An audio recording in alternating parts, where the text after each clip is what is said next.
Hi guys, Adam with Enduring Ascent. Here to talk to you about vision boards. Vision boards, they could be called dream boards or goal boards or whatever you want to call them. What it is a map to your goals, things that you want to achieve in your life. You're going to take your board and you're going to break them down into 9 spaces. You know, I like to use 3x5 cards or cutouts of cardboard, cardstock paper, so that it's something that I can actually stick up there and it'll hold its shape. I'm going to put them in separate locations. So there's 9 separate spaces here. And in each of these spaces, you've got your separate goals, things that you're working on, okay? What I like to do, what's really important to do, is that you add a picture and a description to each one.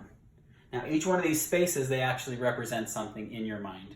Okay, if you look down here at the bottom ones, these are goals that you expect to get off of your goal board in a month, or something that you could achieve right now.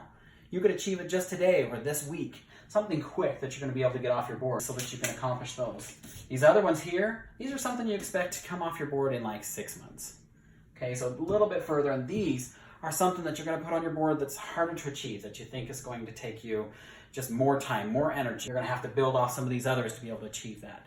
So these are your higher goals. You want to make sure to set your vision board so that you're looking at the center one at eye height, so that you can stand here and you can visualize. You want to take up to 30 minutes and stand and look at your board. You want to take note of what's happening in your head. You want to figure out ways of how you're going to be achieving these goals. And there's 2 questions that you want to ask. First, you want to ask, who is this going to affect? And you want to go all the way through the list.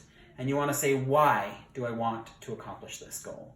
And you want to go clear down to exactly the why. Dig down. Give your first why and then say, well, why do I want that? Give your next goal and your next goal until you can dig down inside. You can say, this is why I want this. This is why I need this to be able to accomplish the goals that I have set out for my life. Now, this is just a simple explanation, but I know that as you take the time to set this board up and you start following these things and using them every day in your life. I use them, I take a picture of it with my phone, and I look at them multiple times during the day so that I can be able to get in my mind these things that I want to accomplish. If you want to even take it a level further, you could go ahead and record yourself telling yourself why and explaining who it's going to affect and how it's going to happen in as much detail as possible. This is Adam with Enduring Ascent. Please like and subscribe. Thanks, guys.